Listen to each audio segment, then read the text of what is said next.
Good morning, everyone, and thanks for joining the IFS webinar. This time we're talking investment bonds and funeral bonds. And we are recording this session, so a copy of the presentation will be on the Advice Solutions Hub early next week. If you don't get to see it all, if you'd want to watch it again. As I said, we're talking about insurance bonds. I know Australian Unity, we've had a long partnership with them. We do use a number of their products, and which Paul will go over today. So Paul is our guest presenter. He's been involved in the financial planning industry for over 36 years, and we did cross paths and worked together briefly at Commonwealth Financial Planning over 20 years ago. And he's coached a wide cross-section of financial planners and advice leaders. He's had 13 years as a planner, including getting his CFP designation way back in 1996. So these days he has business mentoring and coaching and assisting advisors, as well as strategy and program development and coaching leaders and their advice businesses. Paul's current role as a BDM at the investment bond business with Australian Unity has allowed him to put his financial planning experience to good use, helping advisors understand bonds and how to use the numerous strategies available to help their clients. So Paul, thanks for joining us. I will monitor the Q&A. So if anyone's got any Q&A questions, just pop them in there, and we might I might jump in from time to time, Paul, if there's any kind of questions that we need answering as we go along. But otherwise, it's over to you. Excellent, Craig. Thank you. Good morning, everybody, and thanks for having me along to have a chat about investment bonds. As Craig said, if you've got any questions as we go through, more than happy to answer them while they're fresh in your mind. If we are going to cover them off a little bit later in the presentation, I'll certainly bring that to your attention too, so we might be able to move through pretty quickly. I'll try and keep things on time this time. I did one just recently where we went a little bit over time, so I think I've got things under control for this one. But let's move in. We're going to have a chat about investment bonds. And essentially just a bit of an overview of the different opportunities out there for bonds when you're talking to your clients. So hopefully it's going to be a fairly broad overview. We're not going to go into a lot of depth in relation to case studies or anything like that. But, post this presentation, I'm more than happy to have a chat to you individually or in small groups if you want to go into a bit more detail about some of the strategies that we talk about today. So without any further ado, and it's going to do this for me. It's not going to just, there we go. The usual, the lawyer's made us put that in there, just a disclaimer. This information is purely of a general nature. We can move on though. So let's have a look at the agenda for today. What's the role of the advisor? What's your role? We'll do a little bit of myth busting. There's some ideas about investment bonds and sometimes called 10-year bonds. We'll talk about that. Investment bonds will cover off in a bit more detail, education bonds, funeral bonds, and then we'll just recap what some of the current opportunities are for bonds in today's advice world. So if we have a look at your role, you've got obviously a number of things that you need to take into account when you're looking at what are you going to do with your client's money, what they've got available for investment. And your role is not really just to, determine the right asset allocation or the right investments, but also the right tax structures. So clearly, as when I was an advisor, the first thing you would look at for your clients is, well, what's their super look like? Can I get more money into super? Because, of course, at 15 to 30% maximum tax rate, it might be the best option to look at. Account-based pensions, another one. And then, of course, you've got investment bonds taxed at no more than 30 cents in the dollar, which could be better than investing at their own individual marginal tax rate. If we have a look at some of the core opportunities for investment bonds, we talk about super no-go clients, too much, too young, too old. It could be that your client's got an estate planning need that can't be facilitated necessarily through super or through actually a will, knowing that wills can be challenged.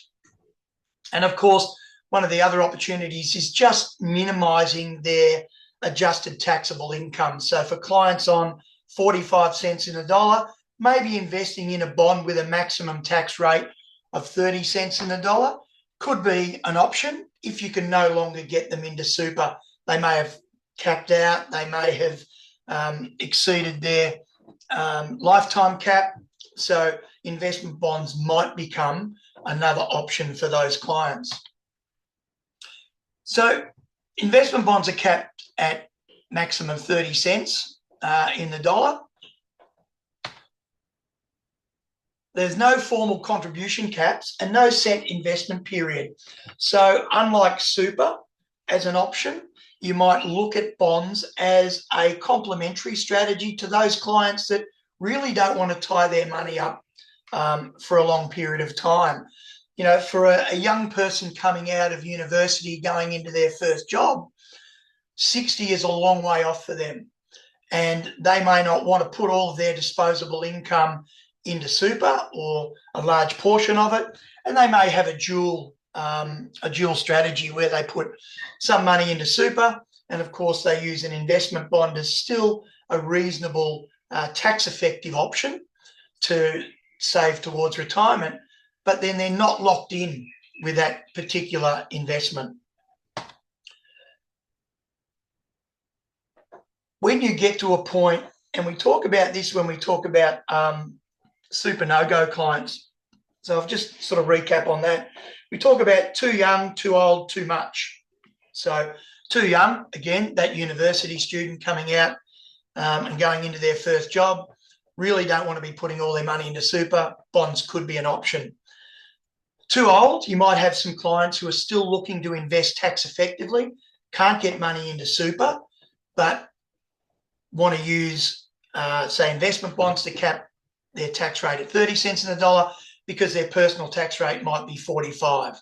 So that's another option. And the too much, as I mentioned already, those clients that already met their concessional, non-concessional caps, or even their lifetime cap, but still have money to invest and have a high marginal tax rate. When they get to a point that they want to retire, if they haven't met preservation age, can actually use a bond to provide an income stream without having to satisfy a condition of release. So for some of those clients that might want to retire at 55, can't get their super till 60, the bond might be able to provide them with a income stream. That income stream can come with a non-assessable component and also a tax offset that will help reduce their tax on other income. Investment bonds also have potential to maximise peripheral benefits. So when we're looking at things like senior age pension person's offset or the seniors healthcare card. So you might have a client that can't qualify for Centrelink benefits and pick up, you know, a pension card or anything like that, but there's still, their income might be right near the edge of the qualifying for a senior healthcare card. Putting some money in a bond might reduce their adjusted taxable income to below those income thresholds and allow them to qualify for some of those other benefits. Another really important purpose that people use investment bonds for is estate planning purposes. So money held in a bond being essentially an insurance product, allows your client to nominate beneficiaries, and upon their death, that money is paid directly to those beneficiaries and bypasses the will. Now, in those circumstances, it can't be challenged. And so we have a situation where if you've got someone that you want to freeze out from your estate, putting your money in a bond and having it paid to those beneficiaries you want to benefit from it means that those other people who you wish to disinherit, so to speak, they can't claim against the bond proceeds upon your death. And solicitors really have long considered that bonds are a very convenient way to disinherit people. And, you know, for those that are technically minded, the Insurance Contract Act 1984, Section 48(1)(b) is where the legislative piece sits for this, this particular benefit. So if we have a look at the investment bond structure, so the owner can be a natural person, a trust, or a company. So very flexible in who can own it. They can therefore make all the decisions, and you can have multiple owners. The life insured, however, must be a natural person of any age. Again, being a life policy, there must be a life insured. You can have multiple lives insured. You can't revoke a life insured once it's been added to a policy, but you can add additional lives insured. And basically, the survival determines the investment bond term. So if you've got 2 lives insured, one of them passes away, the bond will still continue and won't be paid out and paid to beneficiaries until the last life insured passes away. Beneficiaries can be anyone really. They can be a natural person, dependent, non-dependent, a trust, or even they can be charities. So we've had several where people have determined that they'll pay some money to family members, but they'll also bequest through the bond money to various charities. Things like, we've had the Lost Dogs Home, the Red Cross, and different church organisations have been included as beneficiaries in bonds. So let's talk about how the tax works. So basically, you might have heard of bonds referred to as 10-year bonds. You don't have to have your money in the bond for 10 years for it to necessarily be effective. But certainly after 10 years, there is just some additional tax benefits that are available to your clients. Now, that 10-year period is conditional upon the 125% rule. Essentially what that means, if you put money in a bond today and you're going to pay in on a regular basis, you must continue to do that on a regular basis in order for that 10-year period to remain, I suppose, constant. If you break the 125% rule, so let's say you pay into it for a regular period for 3 years, and then for whatever reason, it could be change of circumstances with work, you can't pay money in the 4th year. The 125% rule says that your original start date continues as long as you don't exceed 125% of the previous year's contribution. So in that 4th year, you don't pay in at all. If you go to pay in the 5th year, the previous year's contribution is nil. 125% of nil is nil. So in the 5th year, you can't really make any contributions without breaking that rule. And what would happen if you did pay in and we accepted it, then your 10 years would start again from year 5. Now, for some clients, that won't create a problem because it may be they're using this purely as an estate planning piece. And if they happen to pass away, regardless of the 125% rule, the proceeds are also always paid out as a tax-free death benefit, regardless of when the policy started or regardless of the 10-year start date. However, if your client wanted to access that money, they'd need to be aware that there may be a taxable situation.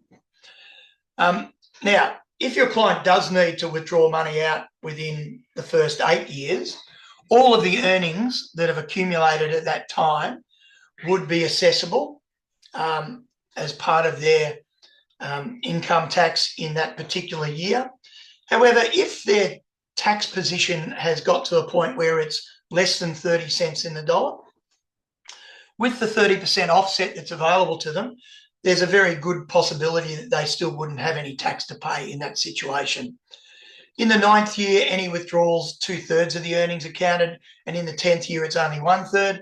And of course, after 10 years, you can take all of the earnings and the capital out without any additional tax liability. So let's look at. I was just going to say, Paul, we've had a question, if that's okay. Yes, go for it. In relation to bonds not being able to benefit from the 50% CGT discount, is there kind of particular strategies or things to look out for when when we should be using bonds and when we shouldn't be using bonds, given that CGT rule? Yeah, look, that's an interesting one. Of course, you're investing directly in your own name into a product that has a CGT. The thing with bonds is, of course, the CGT or any growth component is assessed on a daily basis within the bond. So every day we calculate the unit price upon the assumption that everything held in that bond is sold, and we do a tax calculation, and then that is built into the unit price. So your CGT liability is paid along the way. So when you get to the end of 10 years, you've got no tax liability at all, because it's all been assessed along the way. If you're in a direct investment, yes, you will get a 50% CGT discount, but you've got a large CGT potentially at the end of it. It's a matter of crunching the numbers and looking at, well, what's my client's tax position going to be when we get to that point down the track? Mm-hmm. So 10 years down the track, you've got no tax liability from here. You might have been benefiting 15 cents a year if you're on 45 cents in the dollar. And then if you're in a direct investment with a CGT liability, what's that look like when you get to that period that you want to access it? And it's about a number. It's about crunching the numbers. And it's going to be different for every client scenario. So I can't sort of go, yep, you're going to be better off in a direct investment for the next 10 years, or you're going to be better off in a bond over the next 10 years. It's going to depend upon your client situation at the time that they access that direct investment and create or have a CGT liability, as opposed to the non-taxable position of a bond 10 years down the track. I know that's a bit of a non-answer. No, that's not an easy answer. No, that covers it. I mean, the only thing I would say as well is that, I mean, a lot of managed funds, I mean, outside of bonds, people don't realise they are buying into already capital gains. We've had people where they've bought into bought into managed funds, and they may or might not be going up, but then they get their statement at the end of the first financial year, and they've got all these capital gains to pay because the fund's turned over all these underlying investments. So it's not an easy one. It's quite a complex one, but no. Yeah. So in that scenario, yeah, those capital gains are assessed year in, year out. Yeah. And then also there's the potential for a capital gain on the unit price value that has not necessarily been brought to account throughout the years as well. It does become really complex. So, for some clients, they'll turn around and go, you know what, I don't want to deal with that. I'd rather have it just dealt with in the background, and I'm happy to then just take the gains 10 years down the track without having a complex tax situation. So again, your client may choose to go down that path as well. All right. So we sort of touched on the super no-go. Too old, too much, too young.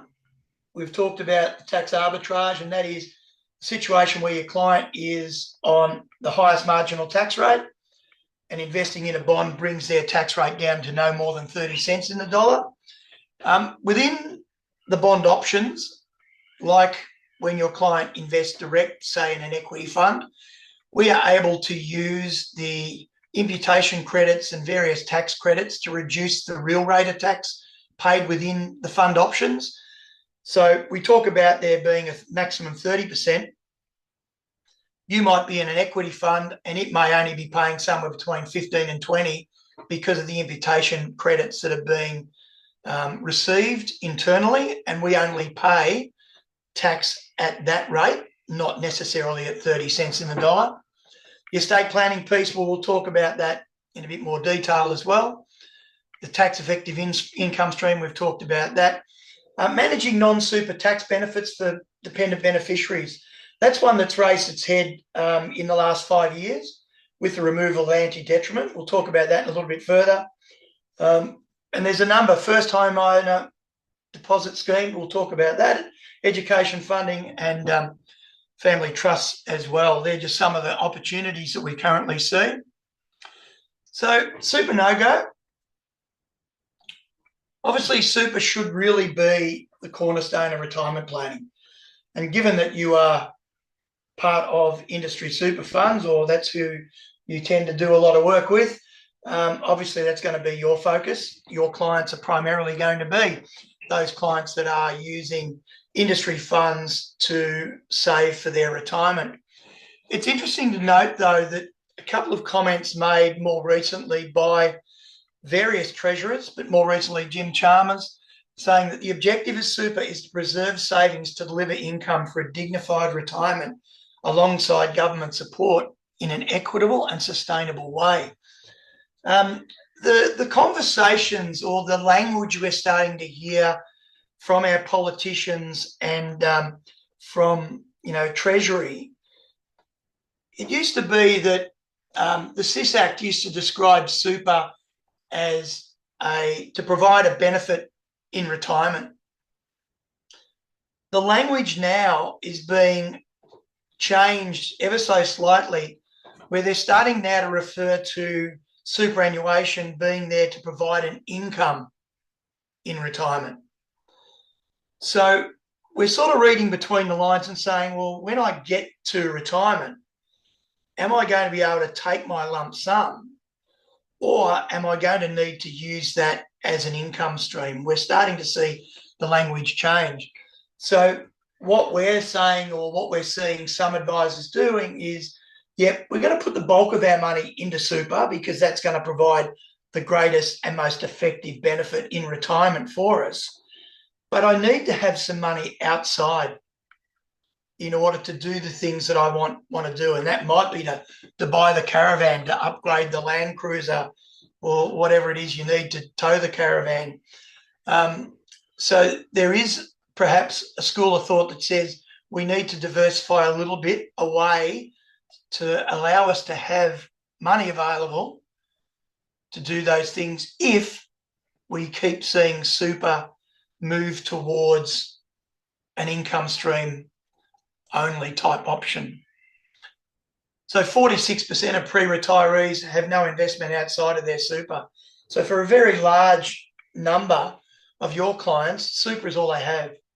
So is there something else they need to do to protect the lifestyle they want in retirement? Just food for thought. So, using investment bonds for retirement funding, how does that work?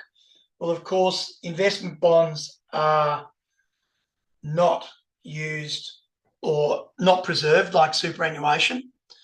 So they can really provide that flexibility. Until the bond policy's 10th anniversary, you can use it as an income, and then any of the earnings that are returned come with a 30% offset. So again, a bit like the old account-based pensions, allocated pensions with the rebate that was available. No contribution caps or any CGT consequences for withdrawing funds or switching fund options. So when you switch within a fund, there are no CGT issues for your client. Whereas if they're in a managed fund and they're moving from, a high growth fund, and they're starting to move towards balance or more conservative funds as they get towards retirement, that triggers some CGT options. It doesn't happen with a bond. And bonds themselves have operated in an environment where there's been very, very little legislative change. The last change I remember was when they sort of equalised the taxation within a bond. So going back in the day, there used to be investment bonds and friendly society bonds. Investment bonds were taxed at 39%. Friendly society bonds were taxed at 29% internally. And then they brought them both together and taxed them both at 30%. So that was the last change I remember. And that was back when I was an advisor, back in the 90s. So it goes back a little while. So, yeah, there hasn't been many changes at all to bonds. So they're very, very stable in that way. And from an estate planning point of view, the removal of anti-detriment provisions has had an impact on dependent and non-dependent beneficiaries. We'll talk about that a little bit further down the track. Oh, we're going to talk about that now. Anti-detriment. So it used to be that if you had a retail superannuation fund and your client passed away and the money was to pass to non-dependent beneficiaries. To dependent beneficiaries, not a problem. Tax-free death benefit was paid. This is out of super to dependent beneficiaries. For non-dependents, that same scenario existed because the retail fund was able to use sort of claim back contributions taxes to ensure that there was no death benefit payable or death benefit duties payable. Whereas if someone was in a self-managed super fund, and say going back to 2018, and a benefit was being paid to a non-dependent beneficiary, there was a 17.5% death benefit tax payable on the tax component of a self-managed super fund paid out to a non-dependent beneficiary. Removal of anti-detriment provisions in 2019 meant that if a non-dependent receives a benefit from a retail fund, they too now pay a death benefit tax of 17.5%. So had a scenario not so long ago where there was a client with a large retail fund, over $2 million, and the client found out that they had a terminal illness and they were going to obviously pass away in a short space of time. The death benefit tax that was going to be payable on that fund was somewhere around $150,000. They didn't want, obviously, that tax to occur. So what they were able to do was they actually drew the money out of super. They were over the age of 60 and were able to access that money tax-free. They then put it into a bond and nominated the same beneficiaries that they had on their super fund. This occurred because there were people within the family unit that would have claimed against both the super and the will, and they were able to ensure that those beneficiaries received that benefit without a claim against the estate and without having to pay that death benefit tax of $150,000. So that's a sort of a rare case, but it's just be mindful if you've got clients that are going to have benefits paid out of their super to non-dependents, you need to have a look at, well, what's the impact of any death benefits that's now payable on their super fund. So what do you need to think about? Are your clients affected?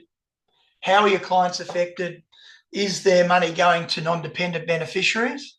And how much do they stand to lose? So that's all we're asking you to be aware of now with the removal of anti-detriment provisions.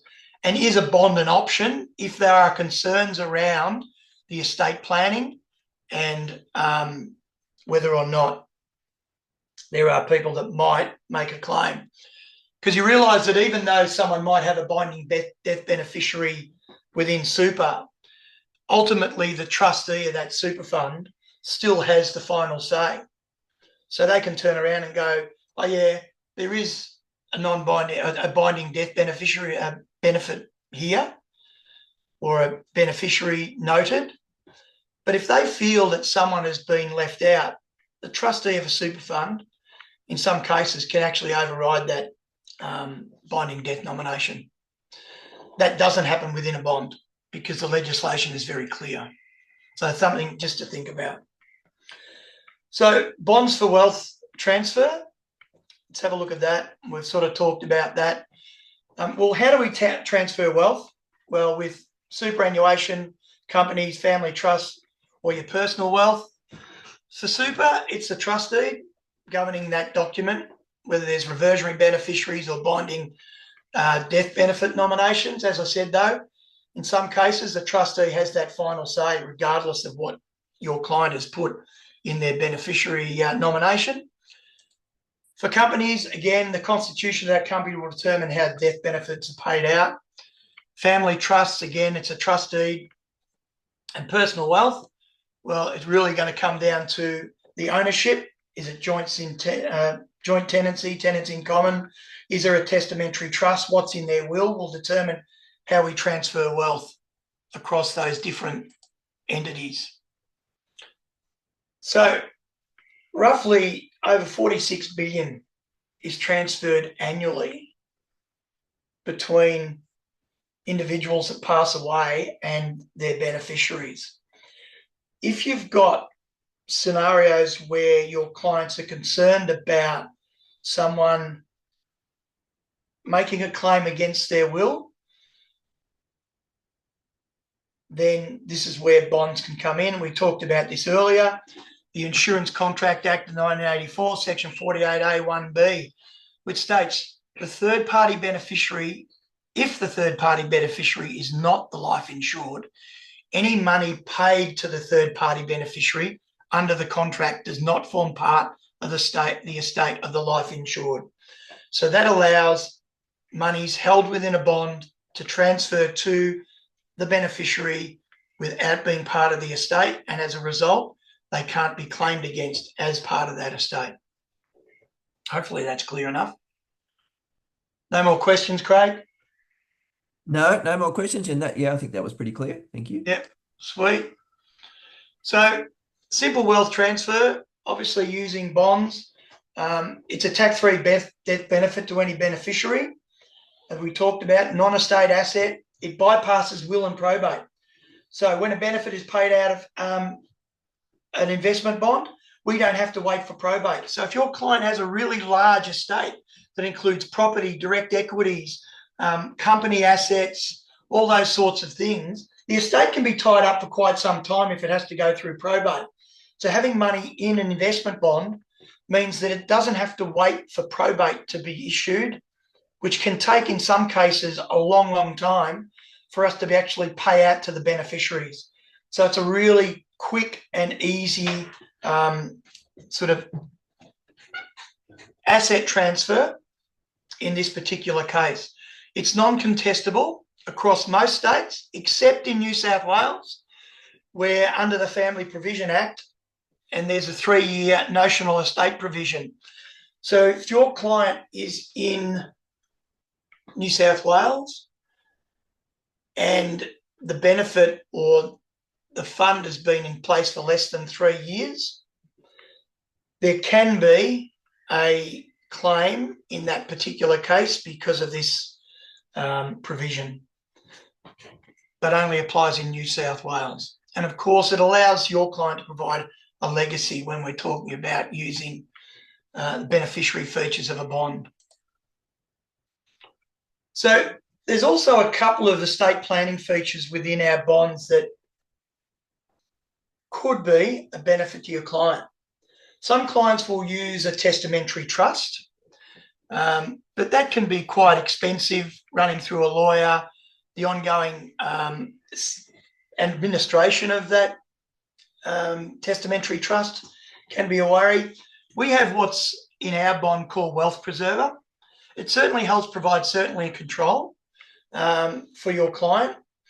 And essentially what happens is it's a bit of a pseudo-testamentary trust. So your client has some money there they want to leave to 3 beneficiaries.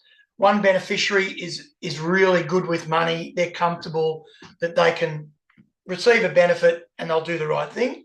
So they can allocate like a tax-free lump sum to that beneficiary. Beneficiary number 2 could be someone that has an issue with, it could be a drug problem, alcohol problem, or a gambling problem. And they actually don't want them to receive a lump sum because they know it'll either go to the TAB or go up their arm or whatever it is.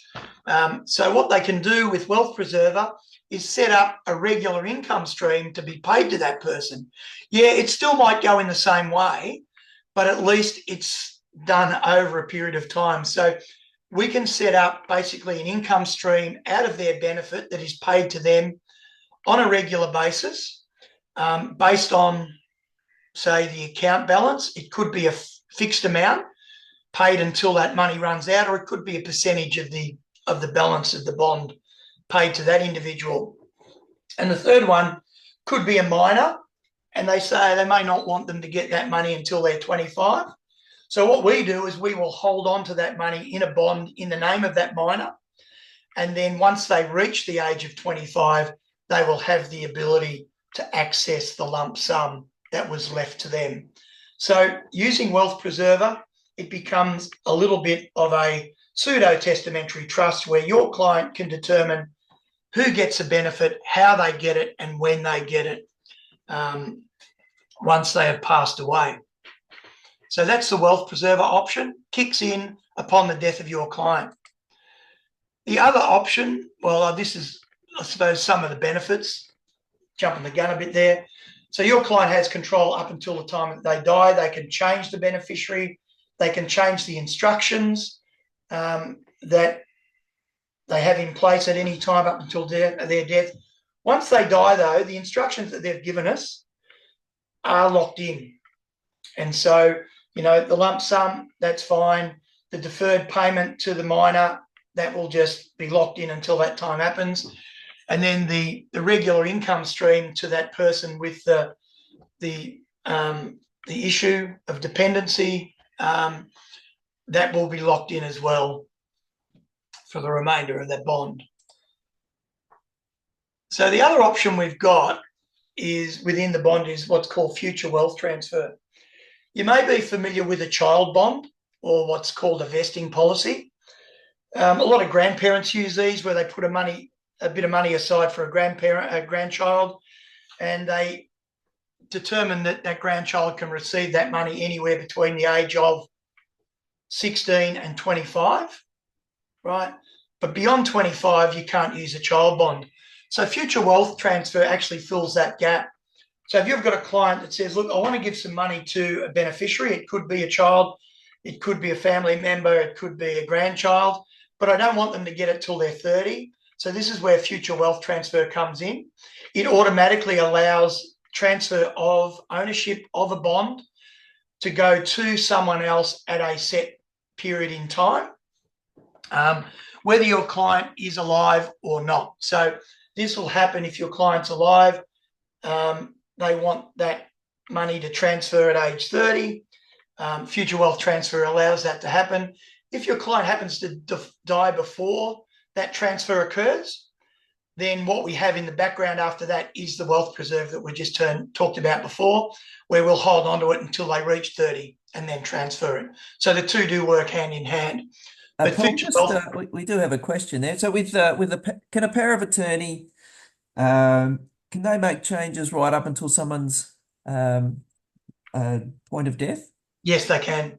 Yep. So power of attorney, they have absolute power, just like the client, at any time.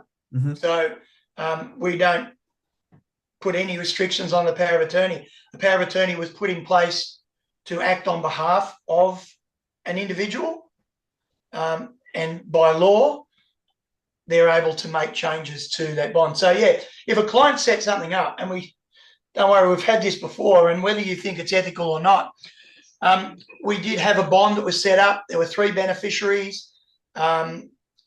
2 of those beneficiaries were power of attorney. Mum became unable to act on her own accord, but the 2 beneficiaries came in and said, right, we want to change the beneficiaries. We want to take off our sibling. They provided us with instructions. We didn't think it was morally right, mm-hmm. but legally we had no leg to stand on. Yeah, just got to make sure you get your powers of attorney right. Yep. Yeah. So 2 powers of attorney had a falling out with the 3rd brother or sister, mm-hmm. and removed them as the beneficiary, and we just had to essentially act on their instructions. We didn't like it. It didn't seem right to us. It didn't feel right, mm-hmm. but legally they had the right to do that.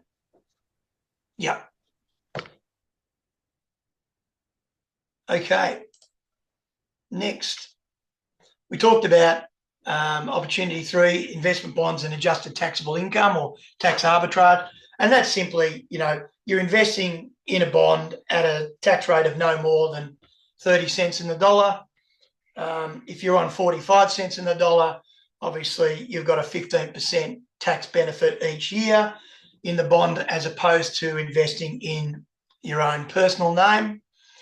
So what happens that the earnings of the bond, they're not included in your adjusted taxable income either. And of course, any withdrawal in the first 10 years comes with that offset. The thing that the bond can do is can help certainly with additional levies. So for some clients, again, tax or income thresholds for certain levies could be reduced by using a bond, because it reduces the adjusted taxable income of your client. So some of the benefits where that might work is your seniors healthcare card, family tax benefits, private health insurance rebate, anything that's basically sits around being calculated using your adjusted taxable income, then the bond might help with some of those. Again, you've got to sort of weigh that up. Is, well, if I put it in a bond and I get X return, is that going to be better than investing it and getting a return and missing out on some of these benefits? Again, it's a matter of crunching the numbers for each of your clients. So for some clients, it's going to help with their senior healthcare card. For families, it might be childcare rebate. Super could help with co-contribution, no income contribution. So there's a whole range of things that you just need to be aware.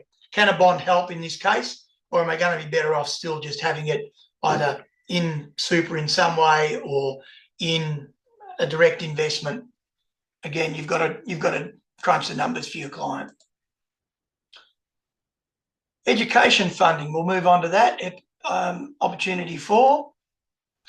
So essentially an education bond is just another investment bond, but there are some additional benefits available to you if you're using an investment bond or an education bond to pay for school fees, for example. What we've seen is there's been some concerns and there's been some complacency around funding education. You know, people are having children later in life. So, you know, the need to balance planning for retirement with planning for education costs is one concern. We're seeing blended families where, you know, they've got multiple siblings from previous relationships coming together. People are swamped with bills. They just don't have the spare money to put aside. Education goes in the to-do later basket. And of course, they've got those conflicting goals. Is, do I focus on education funding, mortgage repayments, superannuation contributions? You know, where do I put our focus? From a complacency, sometimes, you know, just go, oh, we'll tap into the home equity. We'll pay the home off and we'll redraw it. You know, is that going to be the best way to go? People don't change their saving habits or their debt repayment habits, and their old "she'll be right, mate" is one of the terms we hear from time to time. So the traditional approach has been, yeah, we'll just repay non-deductible debt. We'll worry about it later. We invest in the name of the child, but that comes with issues because of the 416 income tax-free threshold for a child. Tax structures, you know, they can be complex, and really, do you want to get into setting up trust structures or something along those lines? So the simple approach is looking at an education bond. So the education bond sits under the scholarship provision of the Income Tax Assessment Act. Anyone can invest in a bond. It can be parents, grandparents, relatives, friends. Trusts can own it. Companies can own it. Student can be any age, and you can change the student at any time. And it covers a lifetime of education expenses. So from preschool right through to university and adult learning. And the education doesn't have to be continuous. So you might fund, let's say, some primary school education. Then you might just use cash flow for secondary. And then when they go to uni, you can use it again for university or later on for adult learning as well. So there's certainly no need for it to be done on a regular basis or used. So, contribution caps have just gone up. That's gone up to 850. You can actually now contribute to an education bond for an individual. If you've got any clients out there with $850,000 they want to put in an education bond, certainly let us know. We're happy to take the money. But there is a cap, but like 850 is generally more than enough for anybody. You can access capital at any time without any tax consequences. So when you're paying money into the education bond, you've got, and we'll talk about this in a bit more detail, you've got a capital component, then you've got your earnings component. You can access your capital at any time, so take it out. If you're using earnings for education purposes, essentially those earnings can be tax-free. I'll talk about that in a little bit more detail.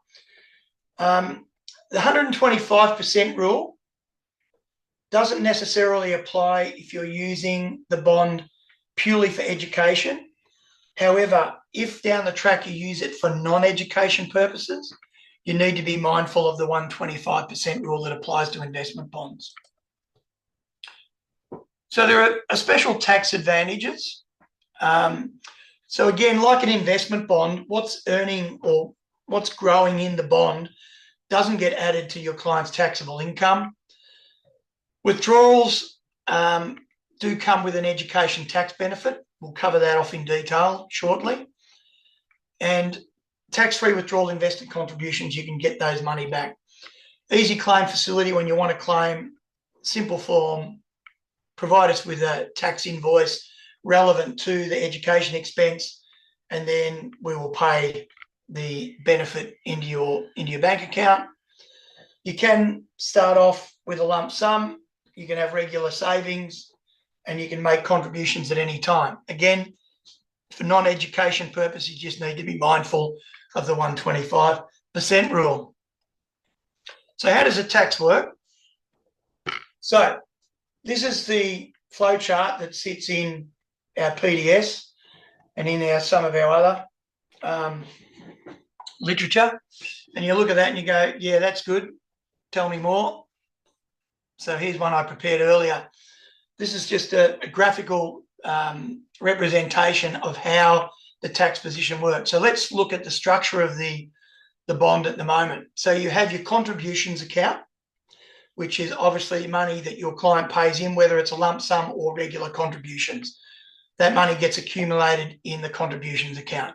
Then you have your earnings account, which essentially is the earnings that have been made on the contributions. And then over here, we have the education tax benefit. Now, what that is, we keep a record of the 30% tax that's being paid on the earnings of the account. When you then use that earnings to pay education costs, the education tax benefit is a refund of those earnings that is paid back to your client. So that's how we end up with potentially a tax-free investment, because we're getting a refund of the tax that's been paid on the earnings where we're using it to pay for education expenses. Now, if we look at the ownership structure, the owner is often a parent or a grandparent, but it can be anyone. And then the student is usually a child, but also can be anyone. There's no restriction there. Ordinary withdrawals. If we're making a withdrawal from the education bond, let's say a car breaks down and we want to access some money, we can take it from the contribution account without any tax liability. If we happen to access money from the earnings account for a non-education withdrawal, then those earnings are taxed in the hands of the owner. So let's say we draw $1,000 out of the earnings account and it's for a non-education purpose. It goes to the owner. They will add that $1,000 onto their taxable income. It will then be taxed at their marginal tax rate, but they will receive a 30% offset. So again, if they're on 45 cents in the dollar, they're effectively going to pay 15% tax on earnings that are withdrawn for non-education purposes. All right. Hopefully that's clear. Education withdrawals are taxed in the hands of the student. Now that's great, and certainly was great going back when education bonds first came out, because students had a much higher tax-free threshold. However, changes to tax laws did have an impact on that. But let's have a look at the theory when these things first were established. So if I had $2,000 to pay in school fees, for example, and I'm under 18, the theory was we would take $1,400 out of earnings and we would get $600 back as an education tax benefit. So $2,000 would go into your client's account, only $1,400 would come out of the policy, and we'd get $600 back from the tax office for tax that had been paid on that $1,400. But then the government, in their wisdom, decided to change the way that minors were taxed and capped the earnings of a minor at $416. So what does that mean? The reality is we can only take $291 out of earnings now, and we get $125 back from the government as an education tax benefit, which is the $416 tax-free threshold, and the remaining $1,584 to give us our $2,000 comes out of the contributions account. So in this particular case, $291 comes out of earnings, $125 is the tax that we get back from the tax office. Not as attractive as it used to be, but again, while the money's in the bond, being taxed at no more than 30%, it might be still a great benefit for your client who's the owner of the policy. Where the real benefit can come is once that student reaches 18 and you've built up some invoices, some education benefits that you haven't claimed. So if you were to then save up your invoices and they're worth $20,000, you could drop that in when the client reaches 18. We would then take $14,000 out of earnings. We'd get a $6,000 education tax benefit back from the tax office.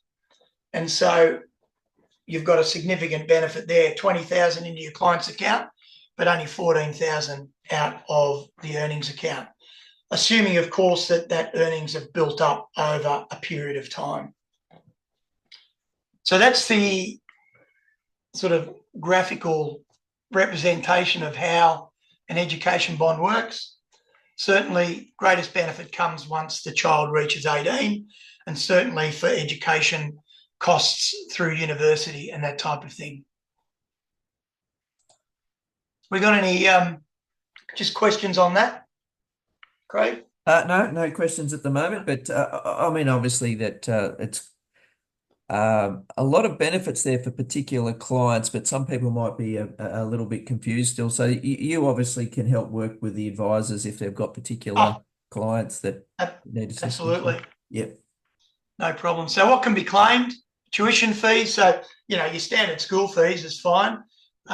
Special needs education program, help fees. So, it can be used to pay university costs, books, laptops, sporting and musical lessons and equipment, excursions and overseas exchange programs, student fees, living allowance, education related to boarding costs. So, if a kid moves away from home and they're renting a property, say they're from Melbourne and they move to Ballarat to go to uni, they can claim their boarding costs and that type of thing through the education bond as well.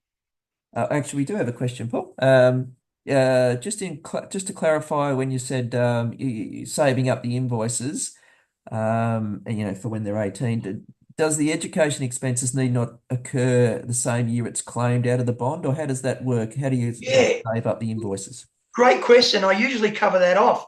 So unlike when we have expenses, we earn income throughout the year and we've got to bring our expenses to account in the year that our income is earned. Mm-hmm.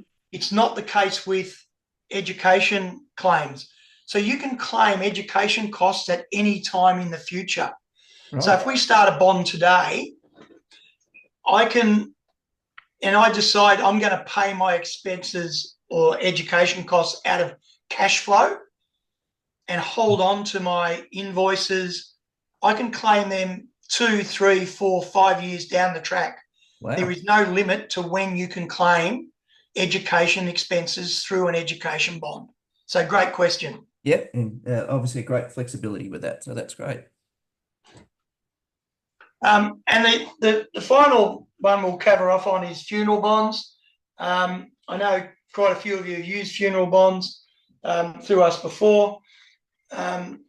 Essentially, with funeral bonds, you've got 3 fund options: a capital guaranteed option, a conservative option, and a balance option.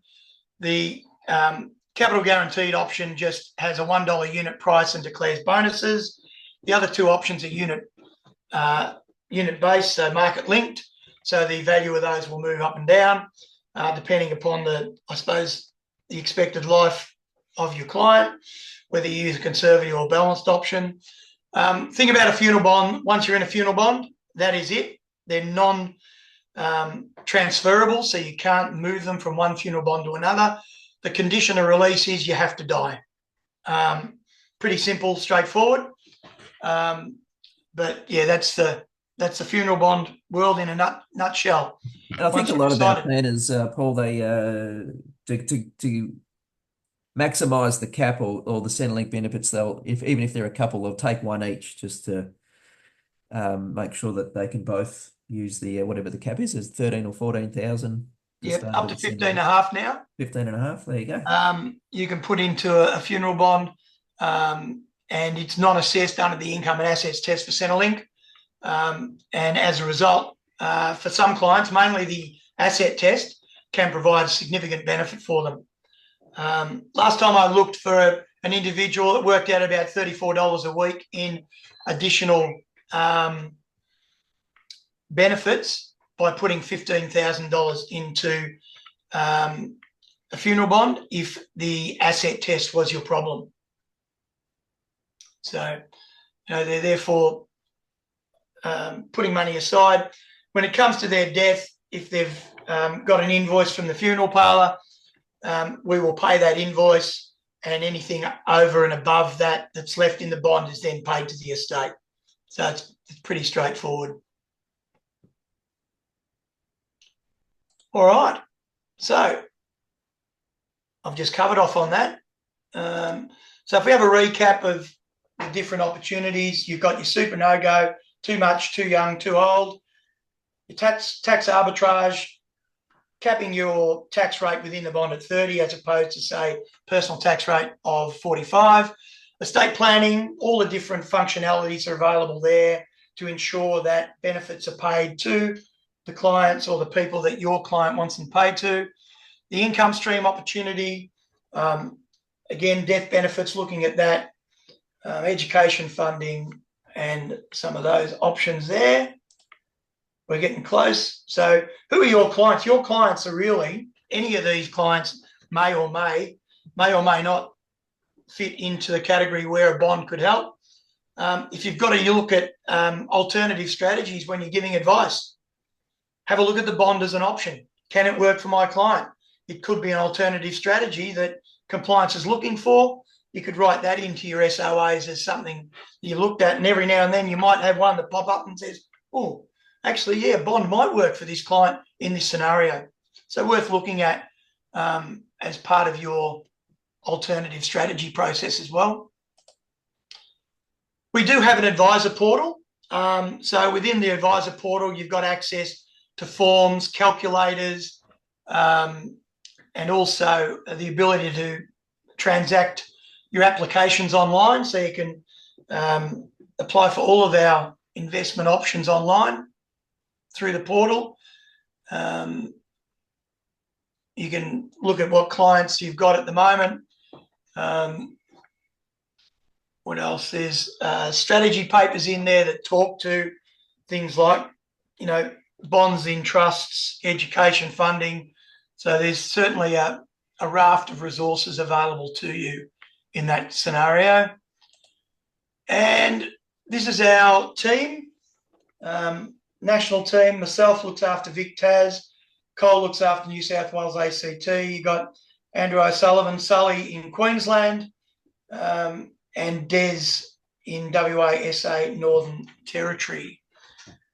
Sully's actually, I believe, online here somewhere with us. He's joined us to have a look at this presentation. But Craig, that brings us to an end, and we are right on time. Beautiful. Great work, Paul. Thank you for that. Yeah, a lot of content in there for people to have a think about, and a lot of different options, which I suppose people don't think about because it's not front of mind, or they don't see, or they don't think about those situations. So it's good to get that refresher and recap. And as you've mentioned, we've got your contact details there, so we'll put that on the Advice Solutions Hub as well. So if any individual advisor needs assistance, but also if any advice team would like further coaching, the advice leaders can just reach out to either yourself directly, or they can come through me if they like. If you wanted to have some kind of advice team training or follow up with specific scenarios that you might be looking at.